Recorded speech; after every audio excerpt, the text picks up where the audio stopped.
The My Colorful Nana Project is a collected group of generous thinkers. It is an invitation for all to expand upon and celebrate their definitions of the words beauty and blackness. My name is Lauren Stockmon Brown, and I am the founder of the My Colorful Nana Project. And thanks for listening. What is beauty? What is femininity? What is blackness? Is black hair beautiful? Does it matter? I don't know. You tell me. My name is Marquel Love. I'm 23. At NYU, I was a double major in broadcast journalism and psychology, and I minored in business, entertainment, media, and technology. I am a Black female. Was there a point in your life where you wanted white hair? Like, I remember when I was a kid, I had dreams about, like, waking up with straight hair. It was, like, that ingrained in me where I just, like, wanted it so bad. And, like, I woke up and I was wearing a weave, but, like, I was like, but this is not what I want. All the time. Well, when I was growing up, it was all the time. I would always just be like, it'd be so much simpler. Like, why can't I have straight hair? Like, these girls, why can't my hair just, like, be so much easier to, like, keep up and keep well kept?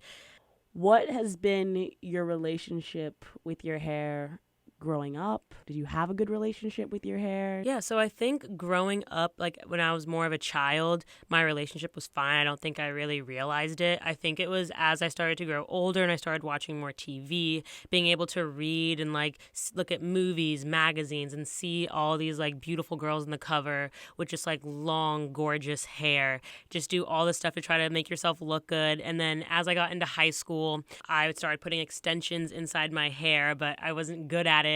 So you could see like my curly part in the front and then it would just be like straight hair in the back. So I would start to wear like headbands in the front of my head. Looking back on it, I probably looked ridiculous, but I still thought I was killing it. I thought it was super cute. I strayed away from the braids for some reason. I don't know what it was about it. I just felt like it wasn't the standard of beauty, so I didn't want them because I wanted to be perceived as like pretty and like inclusive, and I felt like braids just left room for question, and I felt really uncomfortable talking about why my hair looked like this and compared to theirs, like why their hair was straight. My senior year, since now, I've just been doing weaves. I would love for you to dive more into that room for questioning, right? You want to avoid that room for questioning. Why? I just felt like I didn't want to be questioned because I would feel like the outsider in all of these situations with my friends. Like, let's all gather around a circle and ask Marquel why her hair looks like this, but why our hair isn't like that. And then you get people touching it and they're like, how are you doing this? But it's more just like, oh, wait, that's not your real hair? So where's your real hair? Like, how do weaves work? Like, so you can take it out? Like, how do you wash it? And it's just like the questions that just get so jaded, and but it's like hard because I feel like they want to be curious and they want to know, you know, because I feel like they've obviously never been educated about this topic either. Like, especially, you know, we go to NYU. If you're from predominantly white areas, like you probably don't really have that many Black friends. Like I remember at my old college, one of the juniors on the team, when I came in as a freshman, she found out that I had a weave and she was like, wow, like I've just never had like a Black friend to be able to ask like how it works. I'm just so curious. So it's like there's ways to ask the questions where like I understand you are just trying to learn more, but it's also still like uncomfortable for me to explain because then I feel like you're looking at me more and you're like analyzing my head and you're just like staring at me. But I mean, I feel like questions are inevitable. So do you feel like your hair reaches that Eurocentric beauty standard that you talked about, or is it just more similar to it than braids? I think it's just more similar. Definitely not reaching it. I mean, obviously you can tell I need to get it done. It's like starting to grow out. Like it only reaches it, I feel like maybe in like the first few days, and then it's like once I start to like sweat or do activities, like when it's fresh you kind of reach it. And like even then though, when I get a fresh weave, it's weird, like I kind of feel embarrassed actually. Like always come home from getting like a new weave put in and I'd be like, I hate it because I kind of like it when it starts to grow out, because honestly ever since listening to your podcast last February, I've realized that everything that I thought about beauty and the reason that I have weaves was because I was trying to fit in. I think I don't like it because it's always just so flat to my like head. It doesn't feel like me. Like the hair when it fresh comes out of the package, it's also like I look at myself in the mirror and I'm like, wow, like that is not me. Like I don't feel like I look as good with like pin straight hair like pushed really down to the scalp. Okay, I know this is a very personal question and you do not have to answer, because when someone asked me, I was like, F you, like, I don't want to answer this. But given a range, like, how much money do you spend? It's another reason why I've been like more like, do I really want to do this? Because the hair itself probably costs about $200 to $300, like the hair I buy. And then to get it installed, you're looking at anywhere between like $150 to $250. So you could be paying up to like $500. Yes, just to try to fit into these, what we call standards of beauty, which is ridiculous. Well, get into that. Like, why do you... I know that it's beyond just like you want to look like a white girl, right? Like, Black women get more advancements if they conform. Mm-hmm. Right? Yeah, so right. beyond just like personal, which is still 100% valid, are there more reasons behind why you would want to go to work with straight hair, or, you know, be around your white friends with straight hair, or be around your Black friends with straight hair? Be around men with straight hair, or girls, whatever you like. Yeah, definitely. I think that's also one of the reasons why I've been super hesitant to try a new style is because of work. So right now I work at NBC and I'm in this program called the Page Program. It's a year-long rotational program. For my job, you kind of have to do a lot of interviewing like every couple of months. And I was just like, I wonder if people would look at me differently, if that would affect, you know, what department I go into to work. So definitely has a play in it. And also like with boys too, I mean, obviously you don't think, I mean, whenever I talk to someone too, you already think, wow, like I'm at a loss because people already look at Black females, I feel, you know, as like not as pretty, not as good, you know, not as capable. And it's like when you have the straight hair, I feel like you might already be one step closer. Right. So do you date white men? Yes. Do you date white men more than Black men? Yes. Tell me why. You know, I've thought about it. Maybe it's like a subconscious thing. Maybe I'm more into them to try to fit more into like what I think is the standard, what is the norm. You know, I mean, not saying that I think long term, but if I'm thinking about it now, it's like obviously if I date a white man, end up marrying a white man, my kids are going to end up being lighter. And obviously you want what's best for your kids. And I mean, I just feel like, I mean, I thought our world was going in a different way. That's a different topic. But like, you know, growing up in this day and age, I just feel like it sucks too because it's like people look at you like you're Black, and then I feel like there's tiers of like tears when you're Black. Like I feel like light skins look at darker skins different, you know, and you just like want what's best for your child, or like if you think of the future. Are you comfortable around Black people? Like yes and no. I sometimes too feel judged when I'm in a group of Black people because I have grown up in predominantly white areas. So I feel like sometimes the way that like I portray myself comes off as wrong. And like I've had some of my friends, you know, like some of my Black friends kind of make comments like that, like, oh, you've been hanging around like too many white people. And then obviously like the hair thing, like I've had weave since I was a senior in high school. So it was like, and they were all kind of more natural and kind of, you know, didn't really care about conforming. So it's like yes and no. I feel comfortable, obviously, around my family and my close friends, but sometimes in big groups, I feel uncomfortable, especially like if my hair is growing out. Like when I feel the most comfortable around white people, when I feel the least comfortable around Black people is when, honestly, like my hair is all whack. You know, I feel like just a lot of Black people, like they're very good with hair care.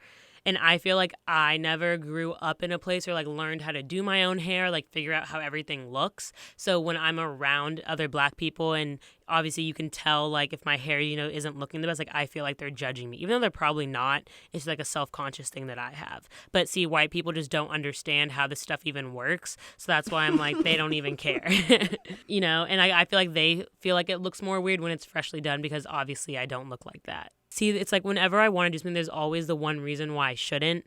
And I feel like the workplace and like my career right now is so important to me. That's like I wouldn't want to do anything to jeopardize it, which is really saddening that I feel like I can't have braids or I can't have my like hair up in like a puffy bun or anything because I don't want them to have any reason not to hire me, you know, or not to like me or to think of me less. So do you think you'll ever get to that point? I think I will. I think I definitely will. I just think it will take like a few more months. Maybe once I'm out of this program that I'm in, I have like a secure job in a for sure department where I can like, you know, be there for a few years. Definitely. I just feel like since I am so young right now, and I don't even know if New York is where I want to stay, that to be able to, be able to show myself well in interviews and show myself well in general, I feel I need to conform, which is so sad for me to realize because I shouldn't be conforming. Show myself well. Can you explain that more? The well part, show myself well.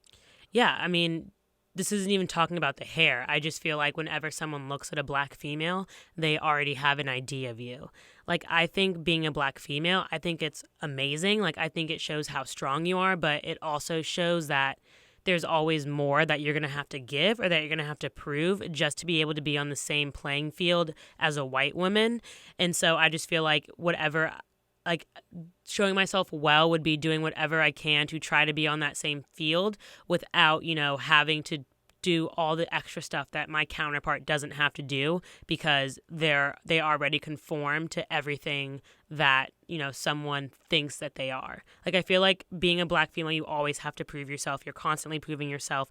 And if you think you're done proving yourself, I feel like that's when you're wrong. And like there's still more to prove because someone's watching you. Someone's always watching you. And it's like the little things can sometimes, which is so sad for us, like be the deal breaker. So, okay, correct me if I'm wrong, but it looks like you're getting a little emotional in this, which is like natural. Mm-hmm. Can you tell me a little bit about how you're feeling?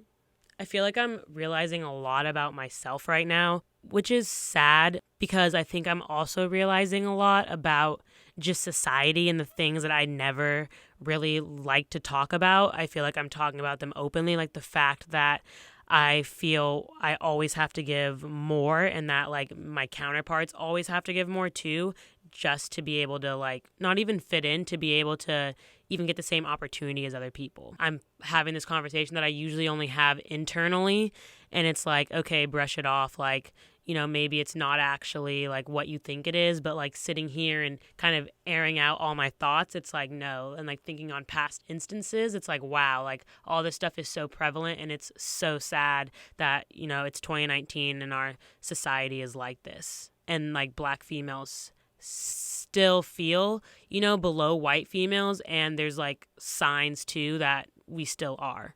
Why do you think the Marquel Love project is important in general and to expand?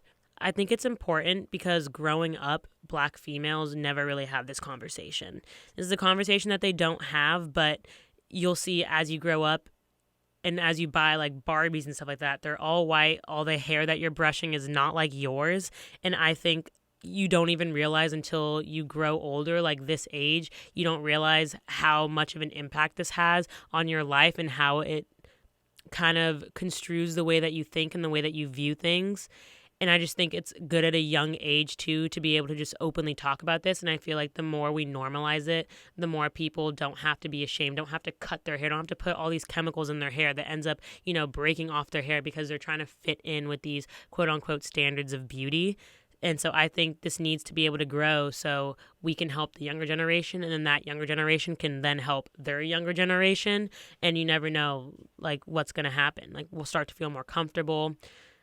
And I just feel like there'd be less insecurity when it comes to a black person's hair, being able to talk about this with their parents or with their friends.